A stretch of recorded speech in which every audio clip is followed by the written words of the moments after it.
Halo teman-teman, ini jawaban dari live IG minggu-minggu kemarin ya, karena gue belum sempat bikin jawabannya.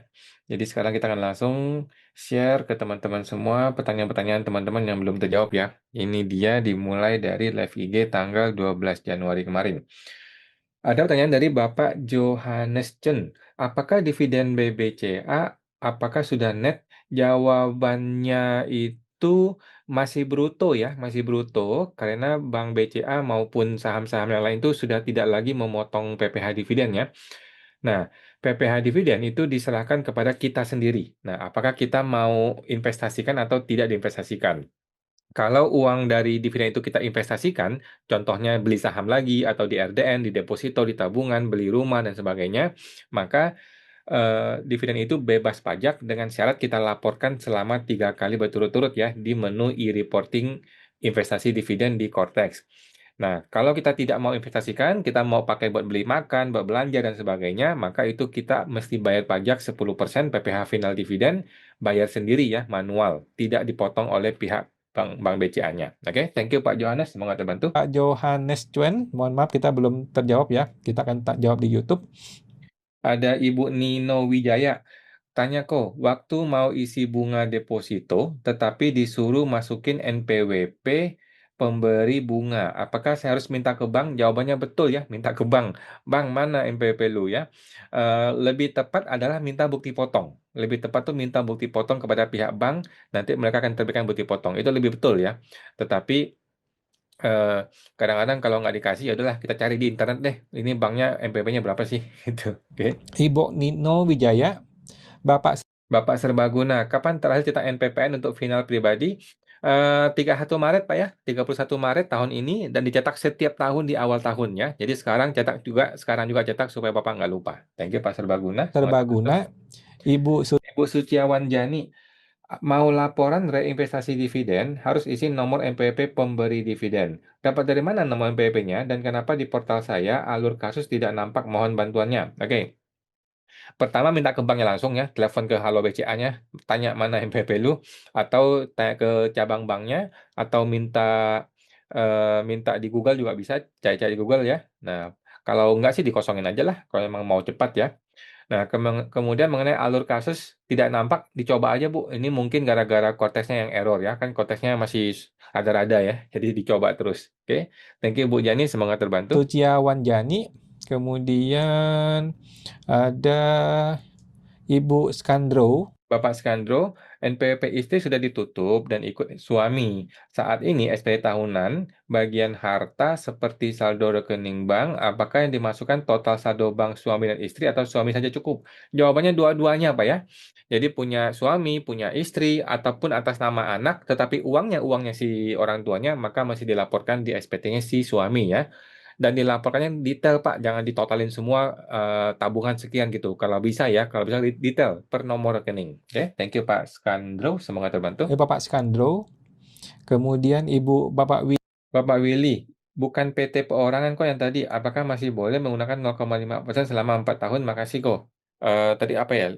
Jadi intinya kalau badan, PT atau CV atau PTP, ketika dia baru mulai sekarang, baru dibuka nih PT-nya, dia tetap boleh menggunakan PPh Final 0,5% selama 3 tahun untuk PT atau 4 tahun untuk CV dan PTP. Seperti itu Pak Willy, semoga terbantu. Willy. Oke, teman-teman mohon maaf yang belum jawab ya. Oke ya, kita lanjut ini minggu yang sebelumnya lagi ya. Mohon maaf karena gue sibuk belum sempat gue balas ya.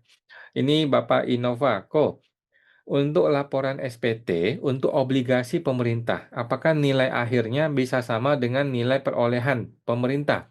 Kalau gue sih samain aja ya, karena nilai perolehan, karena obligasi pemerintah kayak SBN, ORI, Sukuk, FR dan sebagainya itu nilainya kalaupun fluktuatif tidak tinggi gitu loh. Paling paling berbeda 1%, 2%. Jadi kalau gue sih gue samain aja dengan nilai perolehan. Kalau gue ya, kecuali yang menjomplang seperti saham, kripto, emas itu kan nilai saat ini itu sangat jomplang dibanding dengan harga perolehannya. Oleh karena itu lebih tepat pakai nilai yang benar.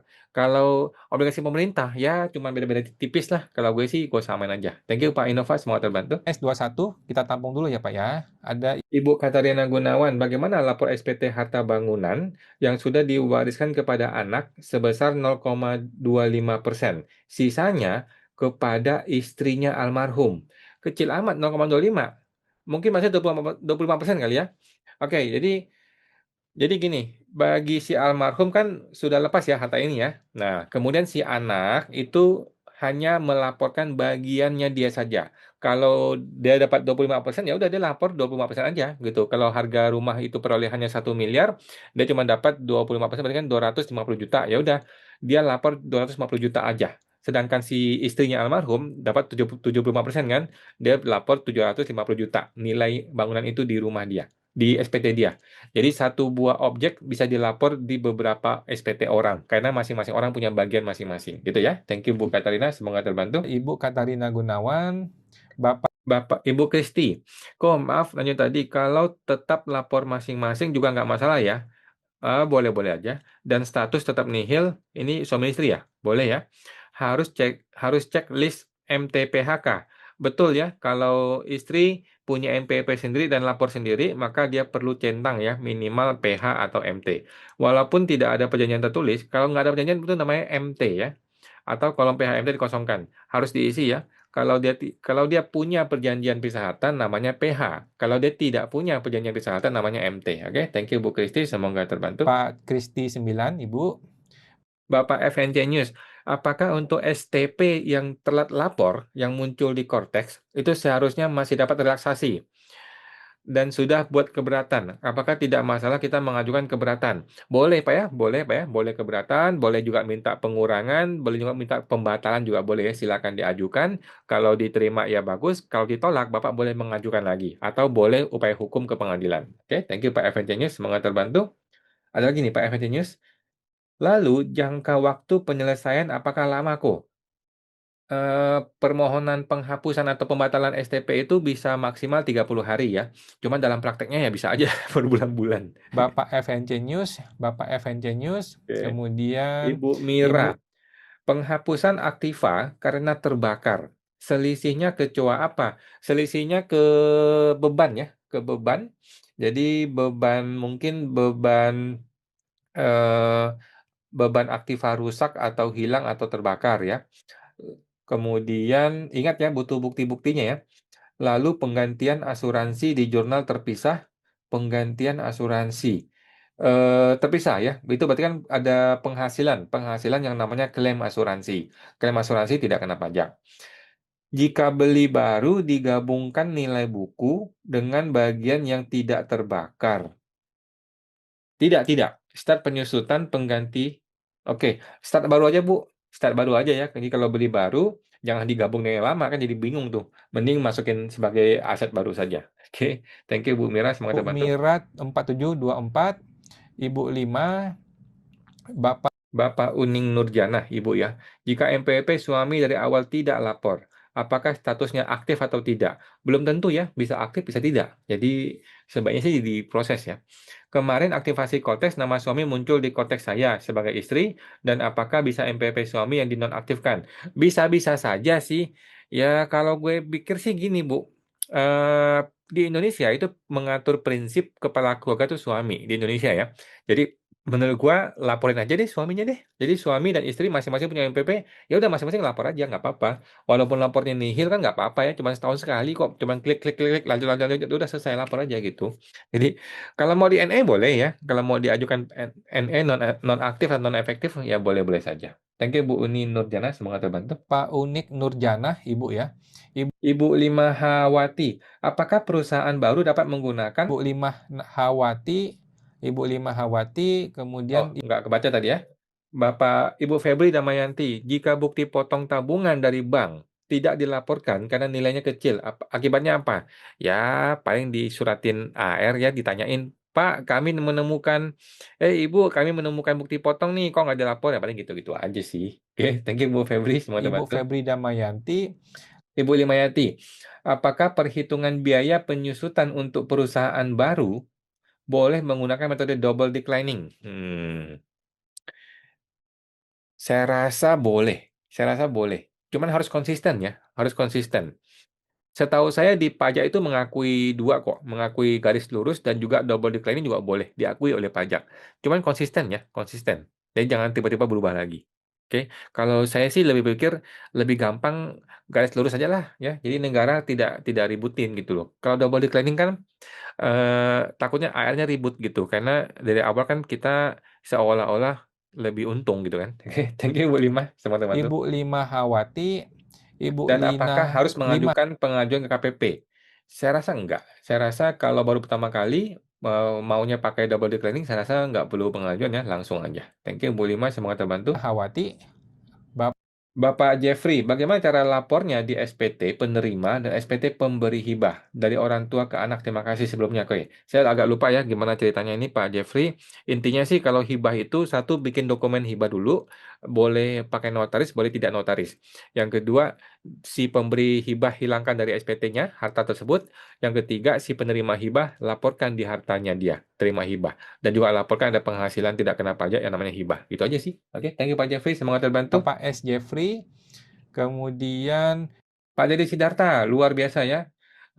The one and only Pak Deddy ya. YouTuber terbesar di pajak Indonesia. Mantap kawan, terus kalian informasi. Makasih Pak Deddy, luar biasa. Terima kasih Pak Deddy. Ibu Mary Chandra, kemudian Bapak Dedi Sidarta, official. Halo Pak. Oke, thank you Pak Deddy. Ada lagi Pak Kartini. Ibu Kartini, malam kawan mau tanya. Suami karyawan perusahaan dan istri sebagai makelar properti. Masing-masing punya MPP. Apakah SPT 2025 istri bisa gabung SPT 2025 ke suaminya? Saya rasa tidak bisa karena si istri itu sudah terlanjur ya, terlanjur punya MPP, terlanjur bukti potong ada gitu kan. Jadi untuk 2025 dia tetap menggunakan metode PH atau MT ya. Jadi akan ada kurang bayar ya udah nggak apa-apa bayar aja lah pusing ya, nggak usah pusing. 2026 setelah dia lapor SPT boleh nih si istri cabut MPP-nya aja, cabut MPP atau di NE kan. Kemudian dia bilang kepada si HRD, mulai sekarang potongnya pakai MPP seminggu aja gitu. Nanti eh, dia bisa jadi dia bisa menggunakan metode PPh final di suami gitu sih. Tapi nggak bisa juga karena si istrinya bukan ini, bukan karyawan. Mohon maaf nih, si istrinya bukan karyawan, istri itu kan pekerja bebas, jadi nggak bisa. Mohon maaf, tidak bisa jadi PPh final ya. Jadi mau digabung ataupun mau dipisah akan sama saja efeknya. Karena yang bisa membantu itu hanya kalau si istri sebagai PPh sebagai karyawan tetap di satu perusahaan. Oke, thank you Bu Kartini ya. Pak Bantu bantu. Dedi, Bapak senior kita semua nih. Thank you Pak. Thank you. Ibu Kartini, Evi, Bapak Yuyun. Oke, Makasih semuanya. oke, thank you semuanya. Lanjut lagi yang terakhir nih ada lagi nih. Di tanggal 29 Desember, Ibu Mira, Activa truk terbakar chasisnya. Boxnya selamat. 5 bulan kemudian dapat penggantian asuransi. Lalu beli lagi nih chassis baru untuk dipasangkan ke box. Saat beli selisih kecoaknya apa? Saat beli ya, selisihnya ke bank ya. Jadi debitnya itu adalah chassis baru kepada bank. Gitu sih paling ya. Kemudian ketika asuransi masuk itu kan bank pada pendapatan klaim asuransi. Gitu aja sih paling ya, saya rasa ya. Oke, thank you Bu Mira, semoga terbantu. Mira, Bapak Ibu Vale Malino, malam kok tidak ada penghasilan dan punya aset untuk lapor SPT apa perlu urus NPPN? Jawabannya perlu ya, NPPN itu perlu apapun kondisinya kecuali lu karyawan tetap. Itu nggak usah pakai NPPN. Thank you Bu Vale, semoga terbantu. Feli Malino, Ibu Mira, terima asuransi terpisah pencatatannya ya? Iya, dicatat sebagai itu ya, sebagai penghasilan klaim asuransi. Oke, thank you Ibu Bu Mira. Mira, kemudian Bapak Siang, melanjutkan yang tadi, bila sudah ajukan NPPN, nanti kita tetap lapor pakai 0,5% di SPT tahun 2025 ya, bukan pakai dasar norma kan? Betul ya? Jadi walaupun sudah punya NPPN, seorang UMKM final tetap menggunakan final 0,5% ya. Thank you Bu Siang, semoga terbantu. Ibu Siang 7, Bapak Webare Mitchell, tolong tanya aku, kalau ajukan non-efektif untuk NPWP istri, tanggal efektifnya waktu ajukan atau tunggu disetujui DJP baru NPWP non-efektif? Jawabannya tunggu ya, tunggu disetujui Pak. Kalau sudah disetujui barulah dianggap tanggal non-efektifnya. Apakah ada pemeriksaan untuk non-efektif tersebut? Saya rasa hampir nggak ada ya. Saya rasa hampir tidak ada pemeriksaan gara-gara NE. Thank you Pak Webare Mitchell, semangat terbantu. Bapak Webare Mitchell, Bapak Sama-sama ada MPP kok istri dan suami kok. Iya, kalau sama-sama ada MPP suami istri, maka lapor bisa ya. Thank you Pak FNC News, FNC semoga News, terbantu. Bapak FNC. Yang tadi PTP punya suami, istri digaji PTP. Oh, istri digaji PTP. Ini memang masih membingungkan, tapi saya rasa bisa. Oke, kalau metode dividen, maka PTP boleh menggaji siapapun. Thank you Pak FNC News, semoga News, terbantu. Bapak Pak FNC News, nanti lapor SPT tahunan, baiknya SPT tahunan suami istri dipisah atau MPP istri digabung kok. Jawabannya, apakah istri punya MPP? Kalau istri punya MPWP, maka dia akan harus dilapor secara terpisah, baik metode PH ataupun MT. Kalau istrinya sudah NE, NPWP-nya, atau sudah dihapus, maka barulah dia gabung ke suami ya. Thank you Pak FNC News, semoga terbantu. FNC News. Bapak Bapak FNC News, jadinya lapor SPT tahunan itu lewat suami saja kok untuk penggabungan MPP suami istri terlahir di Desember ini kan. Betul ya? Jadi coba aja kalau apakah sudah berhasil? Kalau sudah berhasil cabut MPP istri atau di NE maka boleh gabung ke suami. Thank you Pak FNC News FNC News, di Cortex oke. ya. Kemudian Ibu Tio Mary, izin tanya, kalau suami istri tapi masih beda kartu keluarga, kalau sekarang dimasukkan di Cortex di anggota keluarga, di Cortex bisa ya kok? Boleh-boleh saja sih. Masuknya di portal saya ya kok. Ya boleh-boleh aja ya. Coba dicek aja Pak, Bu ya. Gue sendiri nggak terlalu pusing ya mengenai FTU, Family Tax Unit dan sebagainya. Gue nggak terlalu pusing. Gue rasa nggak besar ya. Maksudnya PTKP itu cuma beda 4.500.000 gitu loh. Gara-gara satu anggota keluarga. Jadi tidak terlalu pengaruh bagi saya. Gitu. Thank you Bu Mary, semangat terbantu. Ibu Tio Mary 7, kemudian Ibu Kristi 9. Nyambung yang SPT istri. Jadi yang di checklist di Cortex PH atau MT. Status bayarnya kan tetap nihil ya. Kalau dia punya surat perjanjian pisah harta, namanya PH. Kalau dia tidak punya surat perjanjian pisah harta, maka namanya MT ya, memilih terpisah. Oke, thank you Bu Kristi, semoga terbantu. Bapak Ibu Christine 9, Bapak Joni, malam kawan. Bukannya SPT 2026 harus pakai Cortex, nggak boleh manual atau yang lain, betul nggak kok? Jawabannya boleh ya. Jadi orang-orang yang selama ini menggunakan manual kirim kertas manual tulis tangan itu masih boleh pakai tulis tangan kirim kertas, masih boleh ya. Thank you Pak Joni, semoga terbantu. Bapak PT Joni, kemudian Bapak Zenfang, kok kalau sumbangan kedukaan ayah meninggal, nilainya 250 juta, apakah akan dikenakan PPh? Saya rasa enggak lah ya. Atau bisa dilapor sebagai penghasilan bukan objek pajak. Saya rasa boleh ya.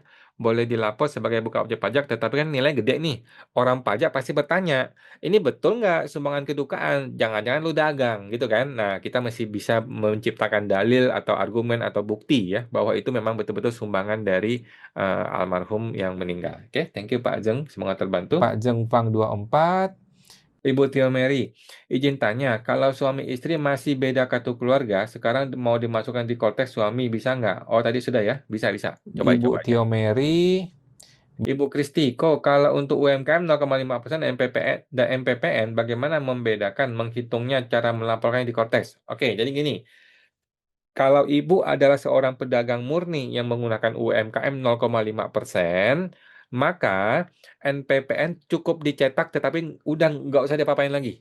Oke, cukup dicetak saja surat NPPN tetapi tidak usah diapa-apain, lupakan semua. Oke. Tetapi kalau ibu ada pekerjaan bebas, ada juga UMKM. Nah, disitulah terjadi perbedaannya.